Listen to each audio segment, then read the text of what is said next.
I know that this is a difficult season for many people, and I know that everyone has been spending a lot of time on Zoom and other video chats. So I really appreciate you taking some time this evening to connect with me and to connect with one another. When we go back. I know quite a few of you were part of this last week, so just bear with me for a minute. I'm going to repeat some of the same information from last week. In terms of training and resourcing of youth leaders, the BWC's Young People's Ministry Board has gotten into a rhythm of having an annual retreat for youth workers in March, but we weren't able to hold it this year, obviously, due to the COVID-19. And since there are just so many unknowns with the length of this virus and how we're going to move into the different phases, we didn't want to wait and wait and wait to reschedule our retreat. So instead, we wanted to make sure that we were providing opportunities for youth leaders to connect during the season, where we're all needing to rethink and reshape how we do our ministry. So before we get started, I just wanted to share some best practices for using Zoom in case some of you haven't been using it as much as I have. The first thing is I just want to have everybody keep themselves muted so that the background noise doesn't overpower our presenters. We are going to have some smaller group time where we'll do some breakout rooms, and I would definitely encourage you to unmute yourself to talk then, but otherwise, if you want to just keep yourself muted, that would be really helpful. You can click on the 3 dots in your panel where your photo is or your video is, and you'll see an option to mute and unmute right there. Another thing that I would suggest is that you use the speaker view setting and not the gallery view. So the speaker view will show you only the video of the person who is speaking instead of all the individual tiles of everybody who's participating tonight. So if you are on a computer or a tablet, you can select the speaker view by clicking in the upper right corner. And I'm sure that there's going to be questions that arise during the presentation. So if you do want to ask a question, we just ask that you utilize the chat feature. That way, again, we're not interrupting the speaker. And you can find that chat feature along the bottom toolbar. Just type your question in there, and then we are having some Q&A at the end, so we can take care of all that then. Last week, I know some folks were just putting words of encouragement, and there were some recommendations for books and things like that, and that is excellent and wonderful, so please feel free to use it for that as well. Our speakers tonight for this and for the whole series are 2 consultants from an organization called Ministry Architects. We at the BWC have been working with them for over 2 years now as we have been reevaluating and reshaping our young people's ministry. So joining us again this week are Chris Sasser and John McNeil. Chris is the pastor of family ministries at Port City Community Church, and that is in Wilmington, North Carolina. So you'll notice he has a great accent. And he has served in ministry full-time since 1993, working with children's, middle school, high school, college, and parent ministries. And John has more than 15 years of experience in youth ministry, and he presently serves as the youth minister at First Mount Zion Baptist Church in Dumfries, Virginia. He lives in DC, so he is local to all of us. And he serves as the co-president of the Prince William County Ministers Association and is a professor at the University of Valley Forge. So before we get started, I do just want to give the same disclaimer that I gave last week. I am hiding in my basement while my husband is upstairs with our 2 young kids, and they both got ice cream from the ice cream truck this evening. So I'm hoping that they're going to stay upstairs, but if you see small children running around, just know that they had a lot of sugar. So with that, I will turn it over to Chris and John. Well, thanks, Cheryl. We are super excited to be here for week 2. Last week was a lot of fun, and just having the opportunity to step into kind of encouraging and equipping youth workers is what John and I both love to do. So thanks for letting us be a part of this. I don't notice that I have a perfect Southern accent, but apparently I do. Maybe the rest of you can let me know for sure at the end of the night. But here's what we're going to do tonight. John and I have kind of built a plan for where what we want to do is we want to provide a space for you guys for reflection and encouragement. We want to provide a space for some community dialogue. And so there will be not only a moment for you to be able to talk in a small group kind of about some personal things, but also some dialogue in and around the topic tonight at the end of our time. But what we're specifically focusing on tonight is we want to provide some space to share ideas about virtual and digital ministry. And we'll talk a little bit more kind of about the specifics of that as we get going. Here's how we're going to do it. We're going to have a quick review of last week because we know some of you weren't here, and we'd love for you to hear a little bit about what John focused on last week, because I think it all starts with what he focused on. So we'll do that, and for those of you who were there, it'll be a good refresher. We'll have a quick devotion.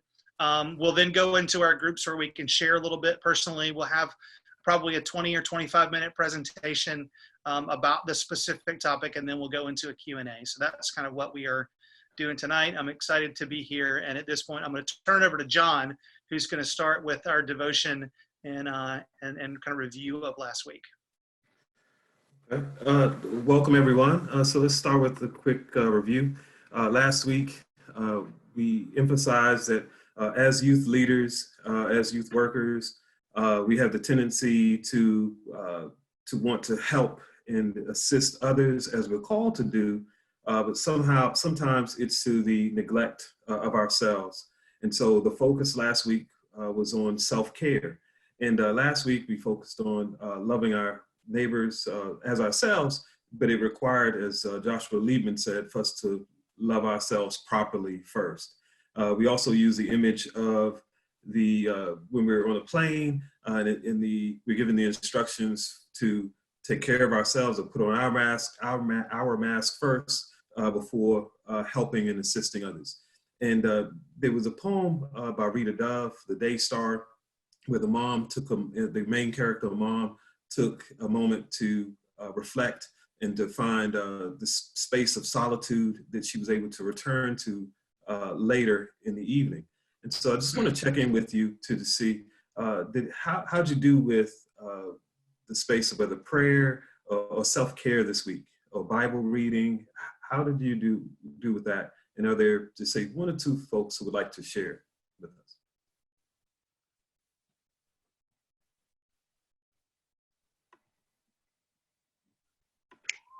Good afternoon. My name is Charlene Carter. I'm from Mount Zion. I actually did well. I do have a regiment that I do every morning. We do have a prayer line. So just before I get on the prayer line, I have that time to myself to just center myself and be at peace, and then get on and, just get refilled and refueled. So that's been mine, and it's my constant, and it kind of puts my day in perspective. Thank you. Anyone else?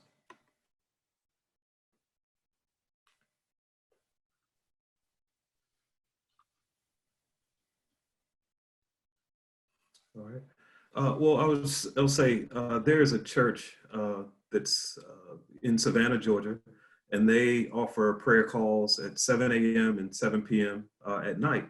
And I make it a point of joining that particular group, that congregation, either at 7 a.m. or 7 p.m. For prayer. And that's what helps me. Also, I'm a runner.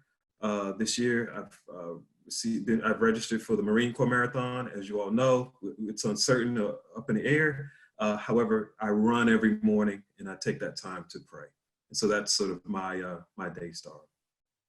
So this evening's meditation is entitled Faithful Adaptation. But before we start, if you'd like to unmute yourself and to sing along with me, we'll just sing the song through the first verse, I love you, Lord, today. And it goes, I love you, I love you, I love you, Lord, today, because you care for me in such a special way. That's why I praise you. I lift you up and I magnify your name. That's why my heart is filled with praise. Thank you. And so the scripture for this evening is Mark chapter 2, verses 1 through 5a. Although the story, the scene is a little longer, I'm going to focus on chapter 2 in verses 1 to 5a. And it reads, "And again he entered Capernaum after some days, and it was heard that he was in the house. Immediately many gathered together, so that there was no longer room to receive them, not even near the door. And he preached the word to them. Then they came to him, bringing a paralytic who was carried by 4 men.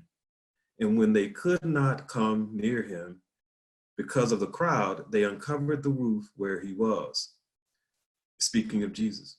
"So when they had broken through, they let down the bed on which the paralytic was lying. When Jesus saw their faith, he said to the paralytic, 'Son, your sins are forgiven.'"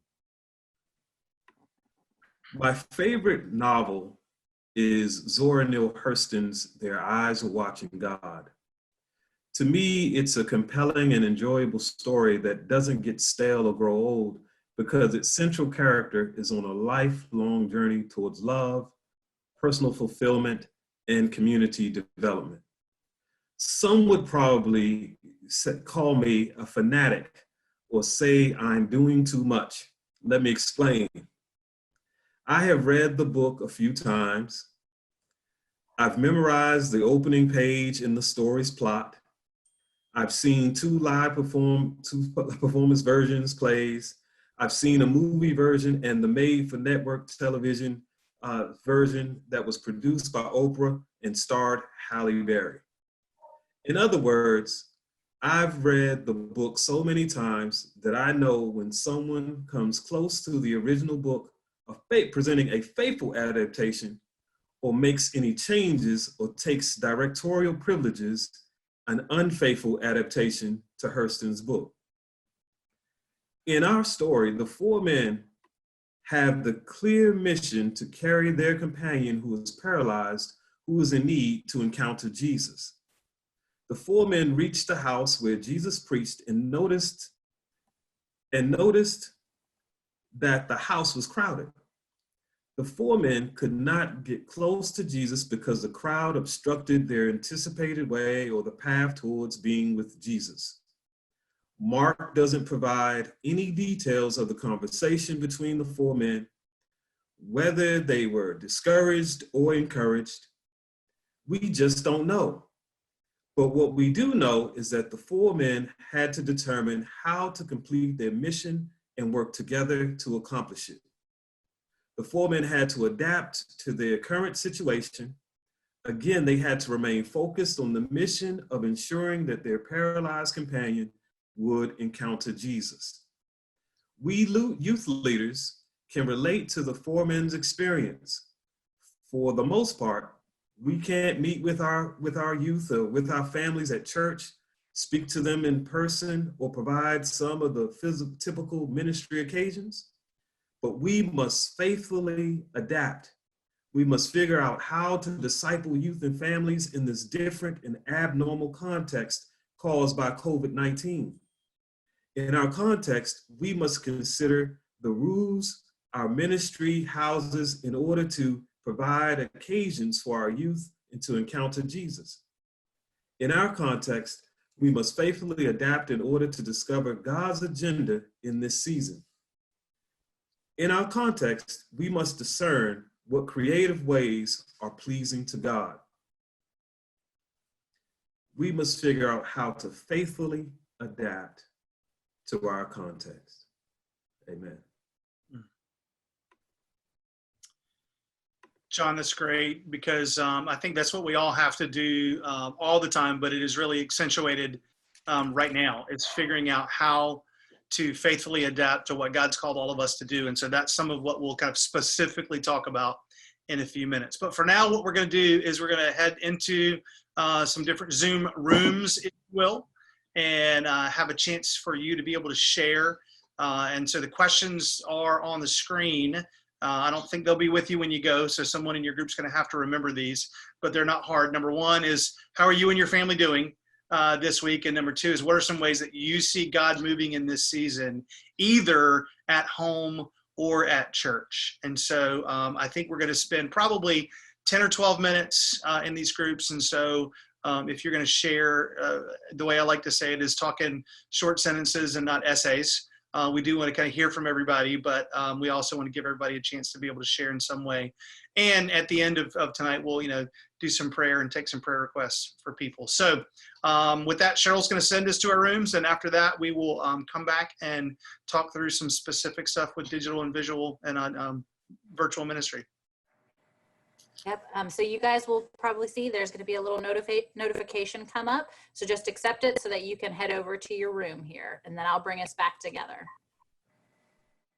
We are ready. Okay, so we're going to spend the next probably 20 minutes or so talking about what do we think are some of the best practices for virtual and digital ministry. And what we know is a lot of you guys, as we was just demonstrated, know a lot of this already and can help to teach the rest of us when we have the Q&A at the end of time. But obviously, we've all had to shift to doing almost all of our ministry online.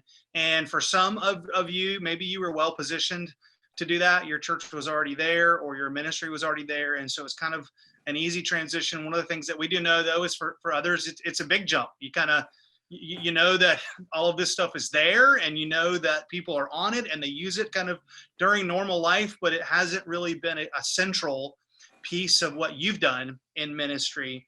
And I'll say this too, I think we all know that the way that we're having to do ministry now, it is not ideal. I mean, most of us would rather be in a room together, and we'd rather give people hugs and high fives, and we'd rather kind of have that personal face-to-face connection. But it is kind of what it is. And I do think that it's going to be here for a while. I mean, in my room that I was just in, we did have a few people talk about how, there's already a task force at your church to talk about what does it mean to reopen, and different people in different parts of the country are going to be in different places with that. I just think it's going to be real weird because I think there may be some stop and go to that where some people think, well, we can do this and we can gather, and is it 10 and is it inside and outside and 50, and we don't really know. And in the midst of all of that, the digital space is just not going to go away. It's kind of going to be here and going to be the way that we have to do it. And so here's a couple things that I would say to sort of start the conversation about this is the digital and virtual ministry is not going away. And that I don't think that is true just for kind of the COVID season. A lot of what I'm hearing and what a lot of us in ministry architects are hearing is that people, even when we can sort of reopen and begin to gather again, people are going to be slow to come back, and people are going to have gotten into patterns of digital ministry. And so it's just not going to go away. I believe that this is going to be, it's going to have to be kind of a central piece of how we do ministry in the future if we're going to kind of reach the people that we want to reach. And here's what I'll say too, is you have to have a digital presence. And when I say digital, I don't just mean kind of virtual meetings like this. I do really mean a digital presence, and we'll talk more about that, kind of exactly what that means in a few minutes. Here's something I heard years ago, especially when it comes to youth ministry, is we want to be where they are. We know that for the most part, that kind of living socially and living online is where this generation is. And so if we're going to have an effective ministry to them, we have to be where they are online. And I know that for some of you, when I say that, that's kind of a 2 thumbs up for you. You're good. You're there. You kind of know how to do that in some way, shape, or form. And I would say if that's you, just keep building kind of during this season. Keep sort of honing and refining what it is that you're doing online. And if that's not you, if you are someone who, a statement like that, where we say you have to have a digital presence and you want to be where kids are, if that makes you kind of want to just jump off a cliff, what I would say is you got to figure it out. And maybe it's not you that has to run it and figure it out, but there's got to be someone in your ministry who takes the time, effort, and the energy to figure that out, again, because it's not going away. That's just where kids are and where they're going to be. And I would suggest just finding someone else in your ministry to help you figure out how to do it. You can still kind of drive the content, and you can kind of control it, if you will, by having someone else lead it, but you got to go there. And here's what kind of we mean when we say digital. Digital is kind of Instagram and YouTube and TikTok, and to an extent Twitter, but not really a lot with kids. And then there's the virtual space, which is kind of what we're doing here: Zoom, Google Hangout, FaceTime, things like that. And so we're going to kind of talk a little bit about both of those tonight. Now, it is true that there is Zoom fatigue, for sure, with people, and you and I have it, and at times I think we see where kids have it, but even in the room that I was in, someone shared about how even though kids are tired of Zoom and there is some Zoom fatigue, there are sweet moments with it. And even I have two teenagers, a 13-year-old and a 15-year-old. We were talking at dinner tonight because I was asking them, like, are you tired of Zoom? And especially when it comes to your connections with your small group at church. And the answer to that was no. Like, they want the connection with their friends. They'd rather be in person and be able to have some conversations. But if they can't be in person, they do want to be face-to-face like this. I do think there's probably more Zoom fatigue with school things with kids, because they don't want to be there in the first place. And so, of course, they're going to be fatigued with that. But when it comes to just being able to be with their peers and kind of have some conversations, that's a little more appealing to them. And I think a lot of us, obviously, of adults have a lot of Zoom fatigue, but it is the way to connect. I mean, of course, we're still going to make phone calls. We're still going to kind of connect with people, through text. But for now, this is sort of the major way to be able to connect with people. And I think we've got to make sure we continue to capitalize on that. One of the things that John and I were talking about, and he said that I think is very, very wise, is that you got to keep the mission and the vision in the forefront of what you're doing. And so whatever your mission and vision is as a church and a ministry, you just have to maybe begin to think a little bit more in the digital space than you have in the past, because using this digital space can still help you fulfill your mission and vision as a church. And so don't give up. Just don't give up on this space, even when you get tired of it, and even when you feel like you're hearing that kids and adults are getting tired of it. I would say kind of don't give up. Now, here's one assumption that we're making tonight. The assumption is that your students have access to digital and virtual. And we know that that's not true for everybody. We know not every kid is on Instagram, and not every kid has a cell phone, and not every kid has access to Wi-Fi. And we'll talk a little bit about what to do if that is your reality with some youth in your church. But for tonight, because we're talking about how to have best practices in the digital space, we're just going to kind of assume that most of your kids are in that space. So the question really is, how do we connect in the digital and virtual space, and what are some of the best practices? And so before we kind of get there, one of the things that I want to just remind everybody, and this is true pre-COVID, that there is kind of a social media, if you will, pitfall. And one of those pitfalls is just kind of being a billboard to advertise your events or to kind of share your content and your opinion. There are a lot of people that will use social and digital just to make announcements. And I think, and most people who sort of study engagement with digital and social media will say that's just a mistake. I've made that mistake before too, where 90% of what we post is, hey, come to this event or come to that thing. And what you just find, and I think more and more, especially in a flooded digital space, that people just don't respond well to that. So here are just kind of some principles that we think are important when it comes to the way in which you sort of engage people when it comes to digital and social media. And number one, I would say just you have to engage people. So you don't fall into the pitfall of just using your media as an announcement, but you have to engage people in what you do. I'll share kind of one quick example, and then John's got a couple that he can share. But this is a church in Huntsville, Alabama that I know and work with, and they had at Easter, they sort of posted a scavenger hunt. And they basically said, hey, here are kind of the items for you to kind of collect around your house, and then post a picture of kind of you and the items that you've collected. And it was super engaging. And they had a lot of students who participated in that and a lot of pictures. And so one of the things that you kind of have to do is to be able to engage. One of the things that happened, honestly, with my daughter last night was her youth group.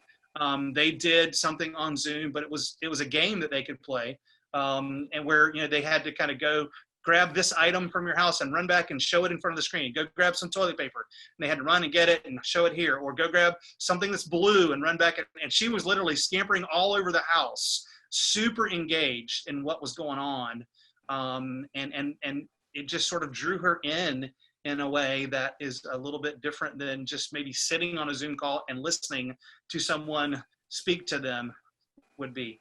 Hey, John, you guys did kind of like a movie night together that you wanted to kind of talk about. Why don't you share a little bit about that? Sure. So about 2 weeks ago, we decided to have a movie night. And the movie night, and when I say focus, continue to focus on your mission of discipling teens in youth, is the movie night is something that we would do on the first Friday. And so we had to just figure out how could we accomplish that using Zoom. So we sent the request asking all teens to watch the movie prior to the Zoom call.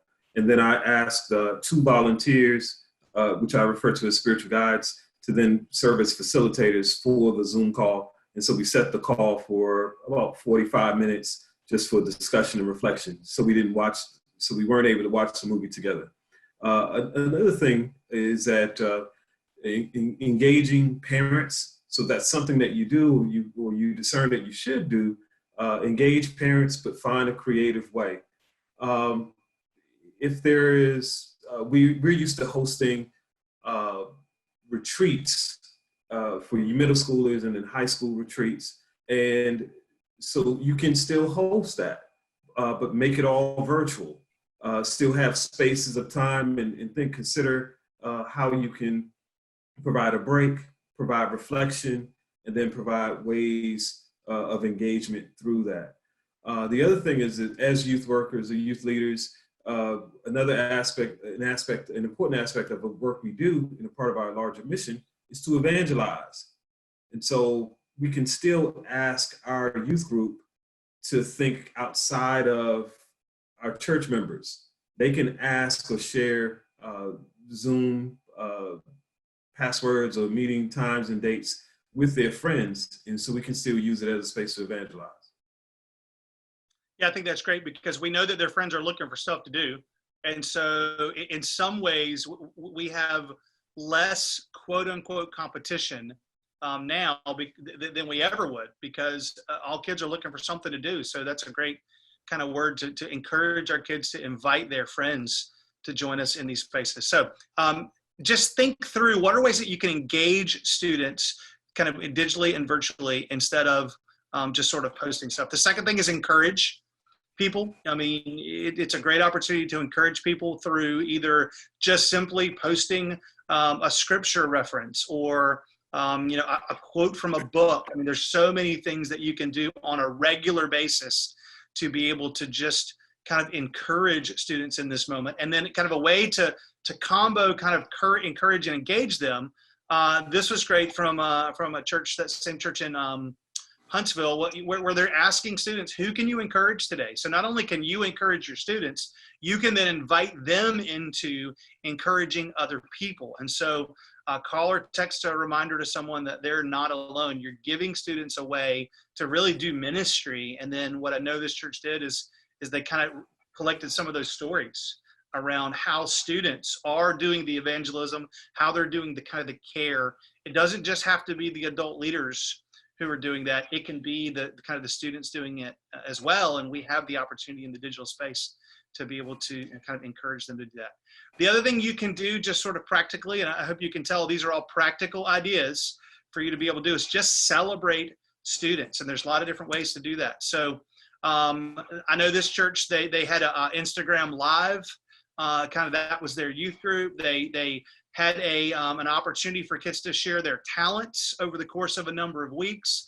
And so you had kids who would, join the Instagram live and they would sing, or they would kind of show off their basketball skills, or One guy did like a backflip. And so then they just sort of gave them prizes digitally and printed up a piece of paper with their name on it, and she won and he came in second. And so there's an easy way to celebrate little things with kids, but obviously, bigger than that. This is, a large church that a lot of people would know, but anybody can do this.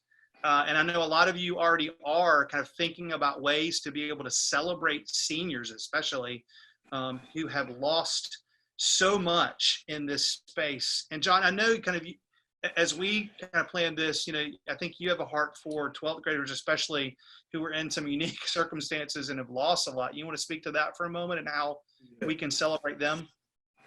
Yes. So and part of this has to do with encouragement as well. But with 12th graders, they're experiencing unique circumstances in regards to loss. We know that they're missing prom, they're missing graduation in the traditional sense or traditional way.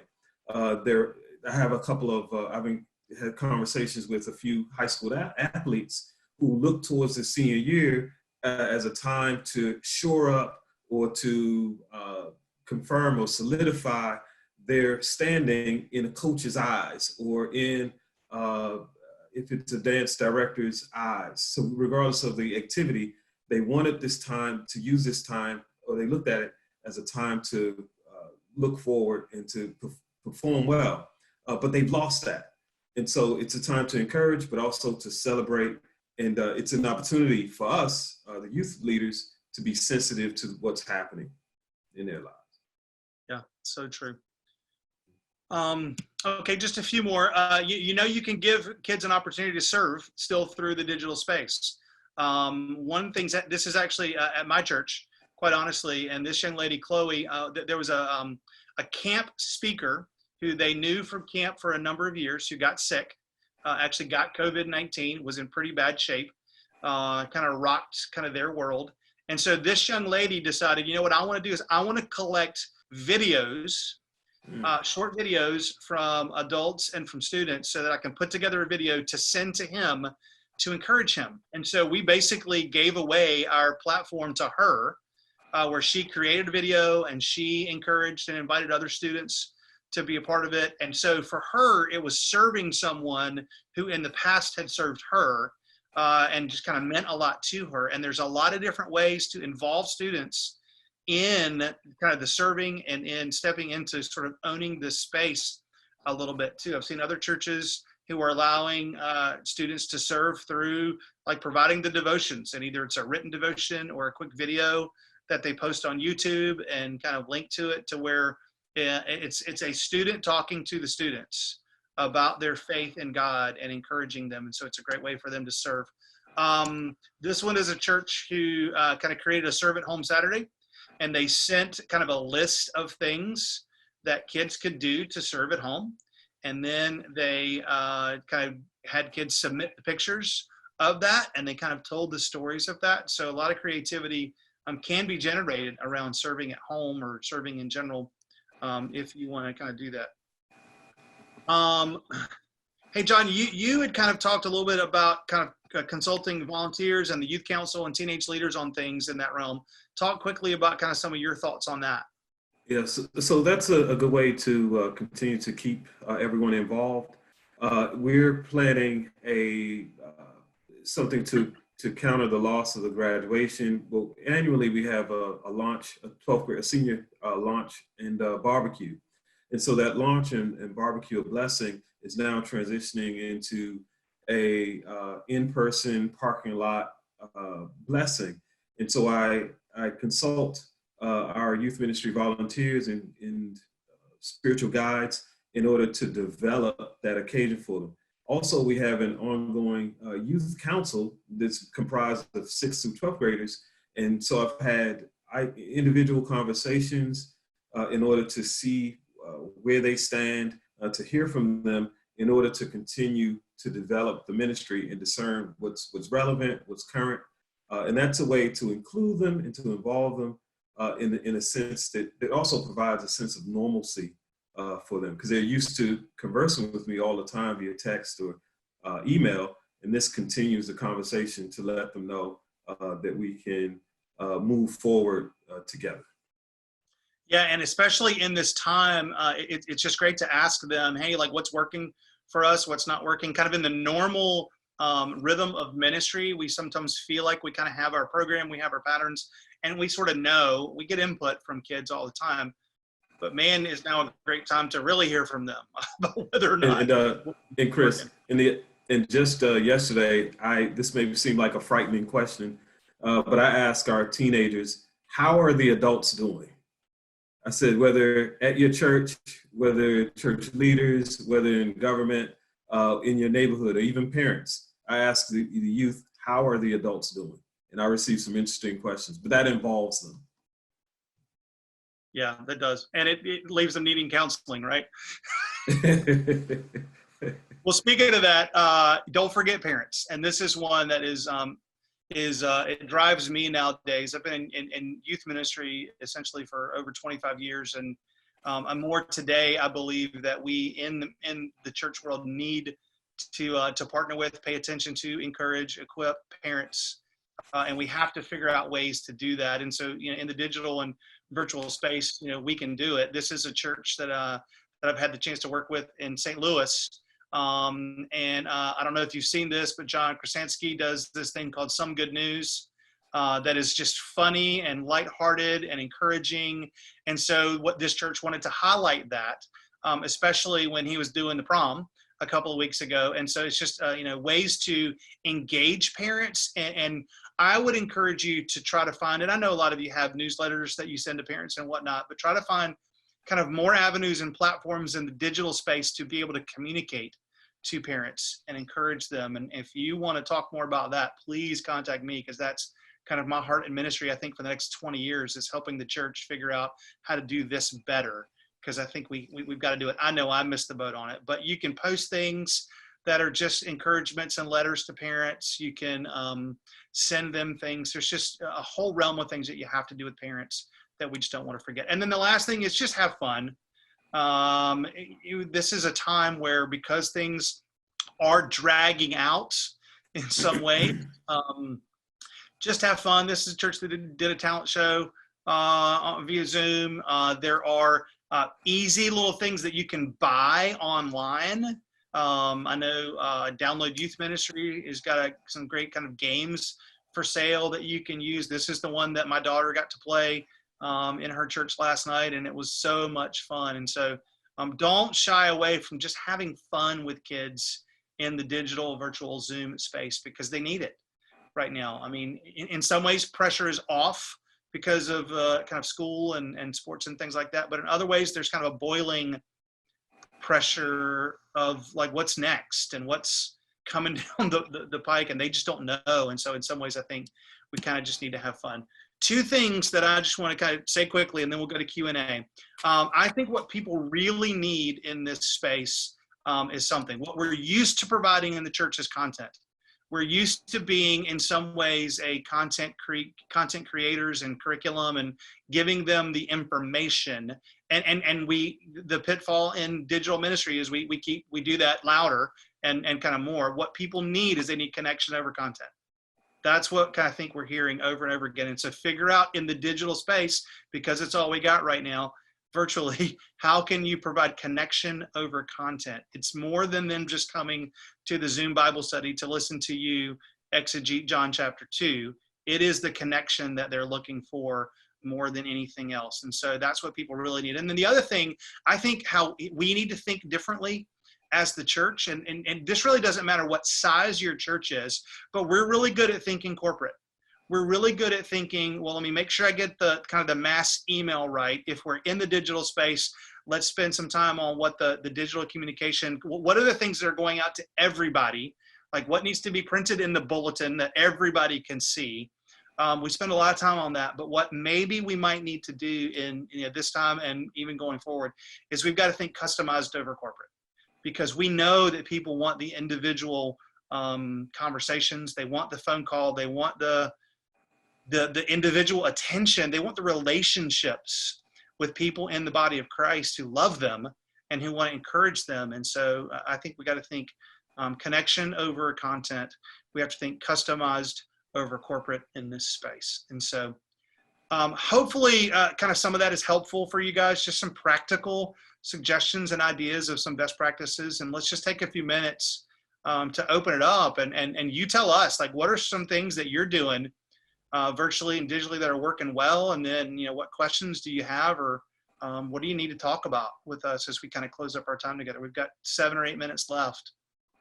Let's take some time to kind of have some conversations.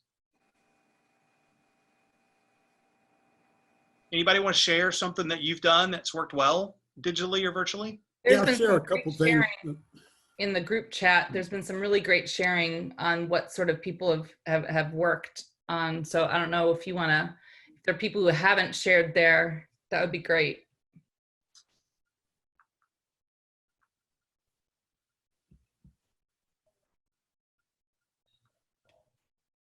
I will say, I know that for me, I'm trying to keep it, because I'm new to this and I'm not sure how the budget all works, is I've been trying to keep it cheap, as I actually have kept the free Zoom, and I'm using that as an excuse to actually do 2 Zoom meetings a week, instead of about 30 minutes each, instead of 1 hour and a half or hour long youth group on Sunday night. As I'm breaking it out and doing Sunday nights and Wednesday nights and doing 2. And when I get a different crowd based off of what they have going on in other sports, and it's more that they get to choose when they engage and when they don't. So it almost lets me, just by the format I'm doing, lets them kind of build the customization in without really having to do any work on my side. Yeah, that's good. I think one of the things that we maybe have to get out of our mindset, and this is me, I'm guilty of it as a youth pastor for a long time, is, you have the Zoom call and there are 15 potential kids that could come and only 4 show up. We have a tendency to go, oh man, the time you can get with those 4 is precious, and it's discipleship. Yeah. And so my wife actually is experiencing that right now. She leads a group of 10th grade girls, and there are 9 of them or so in the small group. So Sunday night in youth group, most of them are there. They decided, hey, let's do a Bible study kind of midweek. Let's Zoom twice a week and let's do a Bible study. And 2 or 3 of them show up, and it is awesome. So we just have to sort of reframe the, if the corporate isn't as big as we think it is, but if we can customize it for the 3 or 4, that's a huge win. And I think that's going to be true going forward as well. If we can maintain that mindset, it's really important. Who else is doing something well? Doug, I see your hand. I'm not doing something well. I have a question. I appreciate your point about connection. And the challenge is always that you want it to be personal, but adults can't connect on the phone directly with teens, or shouldn't anyway. Just wondering about some of what the app, the idea of the using the Remind app is a good thing, because it's always broadcast to a large group. But has anybody figured out how to make it individual, how to engage with that individual person in a safe way? Are you asking about the Remind app specifically, or just in general? Well, the Remind app goes to everyone, including some adults. So you don't have just one adult reaching out to young people, to minors. So I'm looking for some way for a leader to connect in with a minor that's safe. Yeah, sure. Most of this, I know, when I've done it through my son's scouts, not that I'm the scout leader, but the basic training that they do, and what I use when I reach out to my youth is I copy either a parent or another youth leader, and just know that, because I mean, it's so easy now to have a 2-person or 3-person chat. Just, okay, it's a chat, and it's clear you're communicating directly with the youth. And, we're all professionals, so it's wording that would be appropriate with the youth, but the parents aren't, oh, who's this strange person who's talking to my kid? So I think that's always a safe way to do it, is if you don't have the parent's number, go on another adult you have. Yeah, I would say always loop the parents in when that's kind of a scenario where you're going to, a couple of you be talking to a youth. I see a hand raised. Natalia, is that how you say your name? I don't want to get that wrong, but I see you raised your hand. Why don't you go ahead and share? Natia. Natia, sorry about that. It's not so much something that has been effective. I'm challenged as well with the whole digital virtual thing with our youth. I tried doing like a interactive newsletter to send to them for them to get like our Sunday school lessons, but they wouldn't open it because it was a PDF file. So they thought that it was like a virus or something. So nobody opened it and used it. I'm also challenged with the fact that I am still working full time from home. And so like doing games and stuff like that is really difficult to have the time to put those things together in the technology. So I was wondering, what are some ways that we really can connect when your technology accessibility is limited? Because I'm in a city and a lot of the kids are moving around from parent to parent, grandparent to grandparent. So I don't even know where most of my kids are. And I noticed that when I sent a text message, they answered when it was just me texting them. But when I included like another minister from the church to be on for Safe Sanctuary, they wouldn't respond back. So just trying to find how can we connect with some of those types of challenges going on at the same time. Well, I would say, as Chris alluded to, discern and know that you're following your mission of attempting to connect, because God honors that. And you may want to express your concerns with some of the parents or the larger ministry leaders, so they can help to assist to get the word out. Some contexts, in my context, we have zone ministries, and so some of the announcements I'm able to send out to them. I do have a listserv of parents' emails, and so I can send it directly to parents. And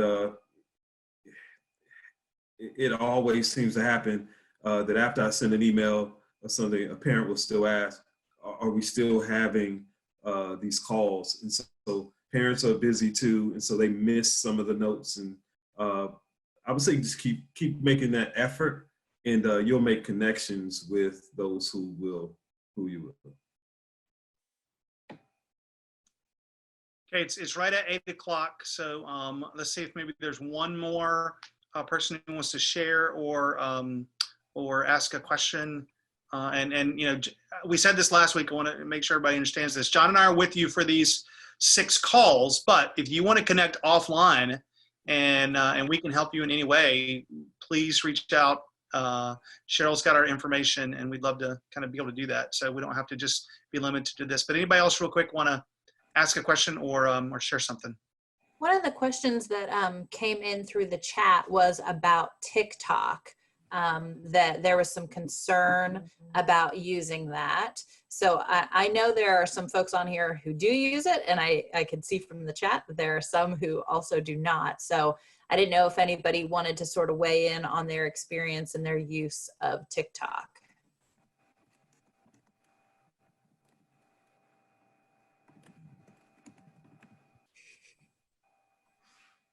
No one?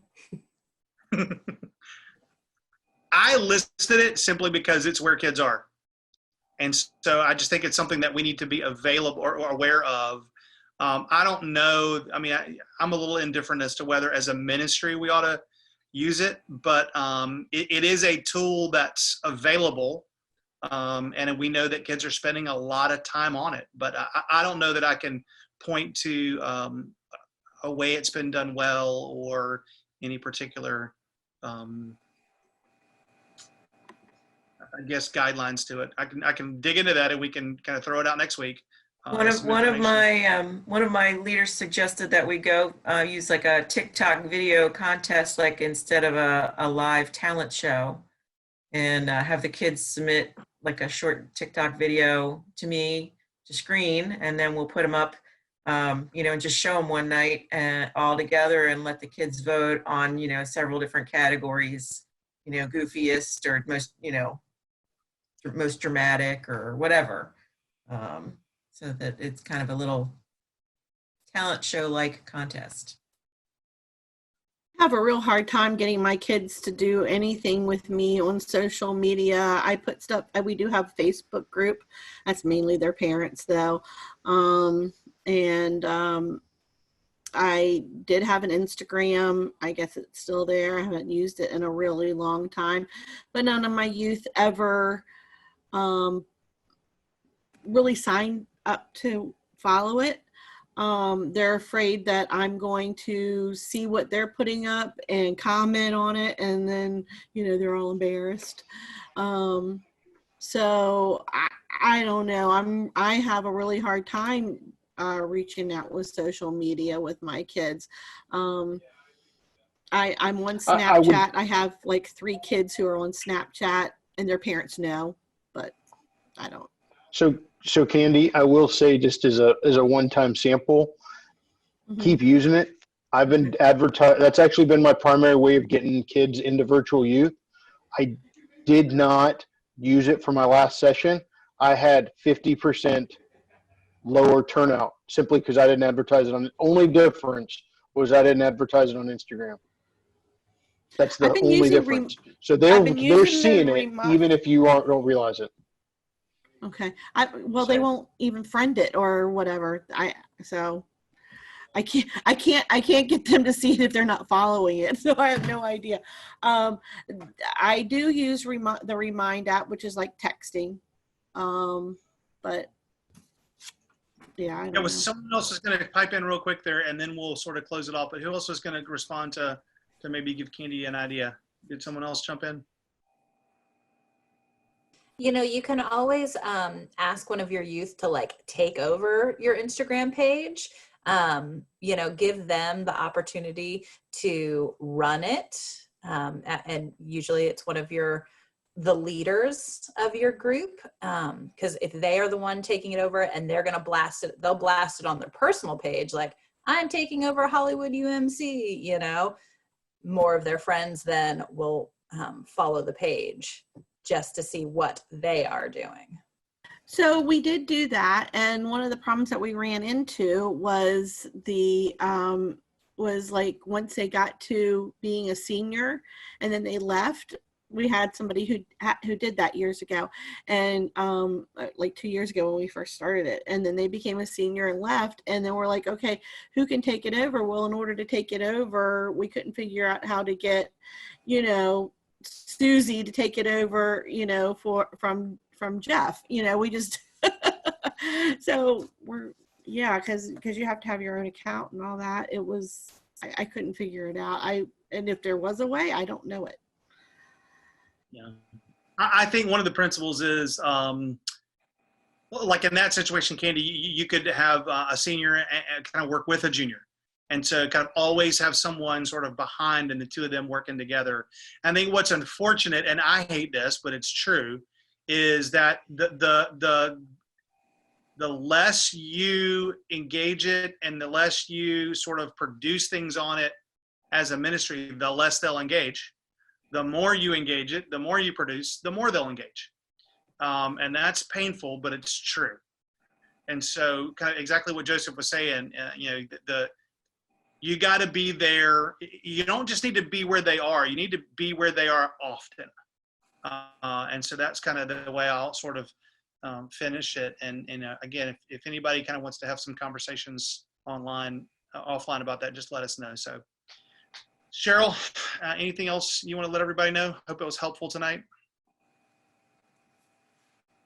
Well, thanks everybody. I really appreciate you all joining us this evening, and I will email you all the presentation so you'll have a copy of it. We do record these every week, so we plan to have them uploaded for you guys to be able to go back and review them.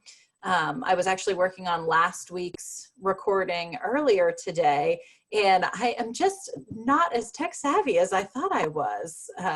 So when we go to breakout rooms, it's just this blank air. So I'm trying to figure out how to cut that out so you don't have to sit there for 10 minutes and fast forward through that. But again, I'm really appreciative, and this is week 2, so we still have 4 more weeks ahead of us. So if you haven't already, would love for you to just sign up so that you'll be with us next week as well. And if we could just do a quick, I'll just close this real quickly in prayer then, and everybody can head on to their evenings. So Lord God, we are just so incredibly grateful for this time that we had to spend together, the ideas that were shared. We're grateful for the opportunity to love your youth. We're grateful for the opportunity to lead and to serve your youth. We just ask that in this time, this unknown time where we are trying to do things differently, where we're trying to change our ministry and reshape and rethink, that you would just continue to be our guide, that our vision, that our mission to make disciples will always be at the forefront, and that you will guide our hands, you will guide our Instagram posts, and you will show us the way to reach your kids. It's in your son's name we pray. Amen.